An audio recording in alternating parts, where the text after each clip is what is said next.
Hello and welcome everyone. Myself Anirban Dutta from BV Investments.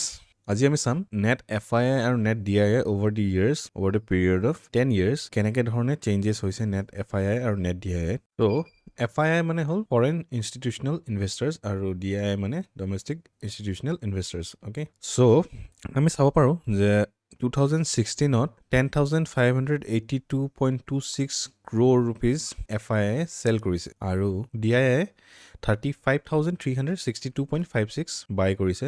Next time 2017ত 44,108.85 FII sold কৰিছে. কিন্তু 90,738.31 crore DII buy কৰিছে. So next year 2018ত 73,212.16 crore sell কৰিছে FII আৰু এফালে 1,09,661.71 crore rupees DII buy কৰিছে.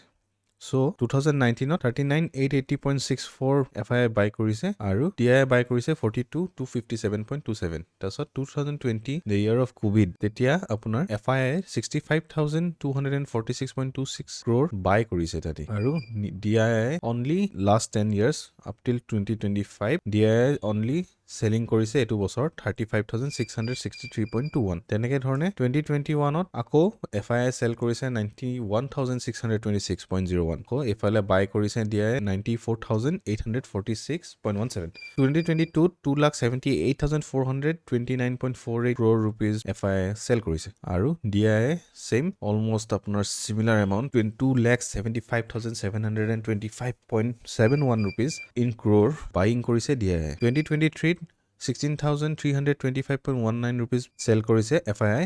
DII buy কৰিছে 1,81,482.09. তাৰপা net FII 2024 3,04,217.25 rupees crore sell কৰিছে আৰু DII 5,27,438.45 buy কৰিছে. 2025ত এতিয়ালৈকে net FII 1,782.71 sell কৰিছে আৰু DII কিনিছে 1,690.37. So overall আমি চাব গলে ইয়াত দেখি পাওঁ যে FII continuously over the 10 years or আপুনি ক'ব পাৰে 9 years 2025 just start হৈছে. So over the period of 9 years FII continuous selling অতে আছে আৰু DII continuous buying কৰি আছে বুলি ক'ব পাৰি. So এই buying to indicate কৰিছে যে investment আৰু mutual fund growth লৈছে. মানুহে mutual fundত ইমান invest নকৰিছিলে যিমান এতিয়া কৰি আছে, যিটো কাৰণে এই net DII যোনটো আমি amount দেইছো এটো ইমান rapidly increase হৈ আছে, buying কৰি আছে. ই indicate কৰে যে large amount of money mutual fund, health insurance, life insurance etc মানুহে লাহে লাহে ইনভেস্ট কৰি গৈ আছে. মানুহে যেনে ধৰণে গম পাইছে মিউচুৱেল ফাণ্ডৰ বেনিফিটস, তেনেকে মানুহ মিউচুৱেল ফাণ্ড ইনক্ৰিজ কৰিছে. লাইফ ইনচুৰেঞ্চ, হেল্থ ইনচুৰেঞ্চৰ মানুহে ইমাৰ্জেঞ্চি ফাণ্ড হিচাপে নিজৰ ফিউচাৰৰ কাৰণে তেনেকে ধৰণে আমি দেখিছো net DII গ্ৰোথ কেনেকে ধৰণে কৰিছে আমি নিজে চাব পাৰিছো. সো এই বস্তুটো আমি নিফটি চাৰ্টত এবাৰ চাম যে 2016 ৰ পৰা এতিয়া 2025 ৰ লৈকে কেনেকে ধৰণে গ্ৰো কৰিছে. এটো যদি আমি মান্থলি চাৰ্টত গৈ পেলে চাওঁ ওভাৰ দি ইয়াৰ্স নিফটি সক 2016 ৰ পৰা এটা আপ ট্ৰেন্ডত আছিল. এটো এটা জোন মাৰ্ক কৰিছো মই. এটো আপ ট্ৰেন্ড আছিল আপোনাৰ. তাৰ পিছত 2020 আফটাৰ কোভিড যোনটো বুল ৰান লৈছে 2016 ৰ পৰা মাৰ্কেট খুবই ধুনিয়া আপ ট্ৰেন্ডত গৈ আছে. নিফটি আমি চাব পাৰিছো আপোনাৰ হায়াৰ হাইজ এন্ড হায়াৰ লোজ বনাই গৈ আছে.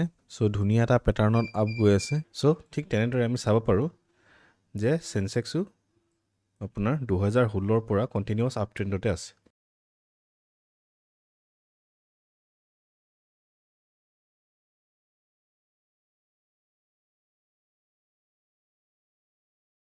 এটো দেখিছে আপোনালোকে কন্টিনিউয়াস এটা আপ ট্ৰেন্ডত আছে. আমি যদি চাওঁ 2016 ৰ পৰা কন্টিনিউয়াস আপ ট্ৰেন্ডত আছে. ইয়াত কৰোনাৰ কাৰণে মাৰ্কেট পৰিছিলে, যোনটো বুল ৰান লৈছে হেতু বহুত স্পিডত মাৰ্কেট আপ মুভ লৈছে. এটো আপোনাৰ 2009 ৰ পৰা এটা কন্টিনিউয়েশন আছিলে. হেতু কন্টিনিউয়েশন লাহে লাহে হৈছিলে, অলপ স্লো বেসিছত হৈছিলে, কিন্তু আফটাৰ কোভিড মাৰ্কেট বহুত ফাষ্ট আপ ট্ৰেন্ডত গৈ আছে.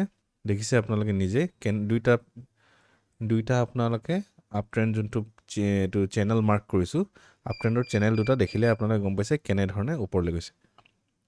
সো আপোনালোকে দেখিলে নিফটি আৰু সেনসেক্স দুয়োটাতে কেনেকে ধৰণে মাৰ্কেটে আপ ট্ৰেন্ডত গৈ আছে. সো এয়াই আছিল আপোনাৰ শৰ্ট এটা FII আৰু DII analysis. So thank you for watching and have a nice day.